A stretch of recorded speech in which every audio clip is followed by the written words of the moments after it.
Professor Drew here from the University of Technology, Sydney. I have two final videos for you to do for you. The first one, this one is on the waste charges, and the next one will be looking at the water and sewer charges, and then I have to sign off and go back to being a full-time academic, which is my normal job. So, let's talk about waste. When I go to buy a violet crumble at Woolies at Tamworth, I pay the same price as I did for a violet crumble at Woolies at Cootamundra, and as I did for a violet crumble at Woolies at Gundagai. I unwrapped the chocolate bar and I found the same chocolate bar inside. Now I think local government's a lot like that. If we're one local government, we have one product and it should be at one price. I think most of us can agree to that as a general principle. We don't expect other people to chip in and pay for my chocolate bar. I expect that if I'm consuming the chocolate bar, I'll pay the full price of that chocolate bar. The actual cost to make the thing, to transport it, and the overhead costs of the company. And I think we can agree that that's reasonable too for a local government. Now, previously the waste charges at these two councils were very, very different. Now, as I've said before, this should have been changed day one after the forced amalgamation. It's quite strange, and I don't think it's right that we've been paying two different fees for essentially the same service for the last 4 years. So Cootamundra residents were paying $410 per year. Gundagai residents were paying $436 plus an additional $58 for an organic waste charge. Vacant charges at both councils were actually the same, but in both cases they weren't sufficiently high to cover the costs, and I'll talk about that in a minute. Business waste charges were very different at Cootamundra. They were charged on a per service, per pickup basis, whereas at Gundagai they were the same as the domestic waste services. And at Gundagai the rural waste charge was in place. So what are your neighbours, other Office of Local Government 11 councils doing? These are councils that are supposed to be similar to you. Bear in mind that their charges mightn't be covering their costs either. Ours clearly weren't by the size of your waste capital reserves. So I'm not saying these are the right ones, I'm just trying to give you an idea of the going price. So Leeton's $275 plus another $54. Yass was $397 plus another $120. That's the dearest one there. Cowra is $425 and Cobon was $384. What am I proposing? Well, they've got to change clearly because we had two different prices and we should be paying one price, one chocolate bar, one council, one price. So there is an increase here for domestic waste. We're going from $410 in Cootamundra and $436 in Gundagai up to $456. Now can you please bear in mind that every year prices go up by a fixed percentage anyway, often CPI, to take into account the fact that money's worth less every year. That's what inflation's all about, and that councils' costs go up every year. So they would have been going up 2.6% anyway. We've only tacked on a tiny little bit extra on top of that to make sure that we get the money that we need to do some urgent work that needs to be done in your waste facilities. The green waste has just been increased by that percentage. The rural waste has gone up a smidgen more. Now that rural waste charge pays for work that eventually has to be done to these tip sites. At some stage the hole is full, we need to fill it over with dirt, plant it with trees and get it back to a standard that the Environmental Protection Authority is happy with. That costs millions of dollars. Now for your average domestic waste customer, that price of fixing the tip, remediating the tip, gets included in this large cost here. So part of that price is to pick up your bins and actually transport them. Part of it is your contribution towards remediating the tip when it's eventually full.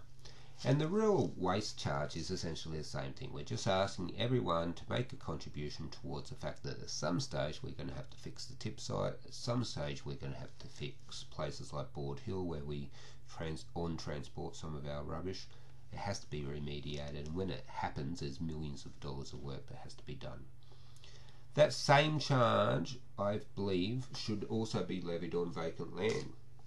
Now, I know they're not using the rubbish service, but you've got to remember that land that has council rubbish pickup services available to it gets a premium in its price. So when these vacant landowners sell their land, they will get essentially more money for the land because it has access to council rubbish pickup. So it's only reasonable they pay something towards the cost of doing that. Businesses, as I said before, I don't expect anyone else to contribute towards the cost of my chocolate bar. There's, in the past, sometimes we find that businesses get slugged more because there's a perception that they have more money. But what that really means is if we slug them a higher fee, we're really asking business to contribute towards the cost of picking up your rubbish, and that's not fair. That's called cross-subsidisation. It's just plain unfair, particularly at the moment when some businesses are doing it very tough. So, same chocolate bar, same price. So what I propose is, as I said, there's some work that needs to be done by the Environmental Protection Authority to meet their requirements. We don't have a choice on that. They're for very good environmental grounds, and we must do the work to keep the community and the environment safe. And there's work that needs to be done for workplace health and safety. We need to make sure that people working at our waste facilities can do so safely without being put at risk. And council has moral responsibilities in both those areas, and that's why I'm asking for a little bit more money off you to get those things done that need to be done quite urgently. Council also needs to make sure that when the time comes and we've got to do the remediation work at the tip, at Board Hill, at some of these transfer stations, that we actually have the millions of dollars that we'll need in the bank. Now, we do have money in our waste reserves, about $2.5 million. But if you can imagine how much cost is involved in fixing the tip sites when we finally fill it up and leave, you'll realise that that's only a drop in an ocean. So we need to be prudent and sensible so we're not passing on a debt to the next generation, to keep putting aside a little bit of money year in, year out, so that when this work does need to be done, we don't have to panic like we are at the moment with a whole heap of things. We'll actually have the money sitting there to do the work. So there will be some other changes. As some of you are aware, council doesn't do the recycling facility work at the Cootamundra tip. That's done by a organisation called Laura, who are an incredibly worthwhile organisation, but they haven't had a contract with council now for about 5 years. They've been on a month-to-month basis, which is not good for them. They need to be able to plan their business going forward. So what we're going to do is we're going to go out to what's called competitive tender. So basically what we do is put some newspaper ads out saying what we want people to do for us and asking them to tell us the price they're prepared to do it. Now there's a competitive tender arrangement. That means that other organisations could tender for that work and conceivably win it if they have the best price and the best value for council. We need to make sure that ratepayers are getting the best value. Now I imagine most of you are like me, you're really hoping that Allura keeps the work because they seem to be such a good worthwhile organisation, but Allura understands they have to be competitive. They understand this is a business arrangement, and they understand that residents and ratepayers need to get good value. And I'm pretty confident, I don't have any inside scoops here, but I'm personally pretty confident that these guys really know the business. They've been doing it for 15 years. They probably know it better than us, better than council. I'm pretty confident they'll put in a winning bid. But they understand, and we understand, that at the end of the day we've got to get best value for council, particularly at this juncture where we have a budget emergency. Also, there was talk about harmonising the bins. The bins are bigger at Gundagai than Cootamundra, and council was thinking about paying for those bins. I put a stop to that. A, because we don't have money. B, because Gundagai residents bought their own bins, so it's only reasonable you buy your own bins. And C, because some of you might actually be happier with the smaller 120 litre bin. If you don't need a bigger bin, it's such a waste of money to go and buy you a bigger bin. So what I'm proposing instead is, look, if you're a family or whatnot and you need the bigger bin and you're prepared to pay the cost price for it, council will give you that bin at cost and start picking up the bigger bin. If you're happy, if you're a retired couple and you're happy with the 120 litre bin you have now, you'll just keep having it and you won't have to pay anything. I think that's pretty fair for everyone. Tip fees will be going up. A lot of our tip fees in the past, most of them will be going up. A few are going down. Some are free still. In the past, we haven't always covered our costs. Now, what that means is if you're dropping off a mattress and you're only paying $22 to get rid of it, but the real cost is $48, it means that everyone else is paying for you to get rid of a mattress. It's really not fair, is it? So we're resetting those fees at the tip so that they actually cover the full cost of us to deal with whatever it is that you're bringing to the dump. Plans to extend services. There was talk about putting food scraps collection in amongst your green collection. There was talk about another service for cardboard and paper. They're all put on hold. Obviously, we're not in the position at the moment with our finances to do anything new. As I told you, for 5 years, forget about anything new. When things are settled down, we'll have a look at it again, and if it's prudent to do so, we'll sort it out then.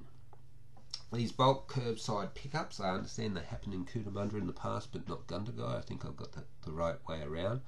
They're stopping. A lot of councils did do them. A lot of councils have moved out of them. There's a few reasons for it. A, it's just plain darn unsightly. It looks terrible for weeks every year with everyone's rubbish out in the footpath. B, it presents a risk to the community.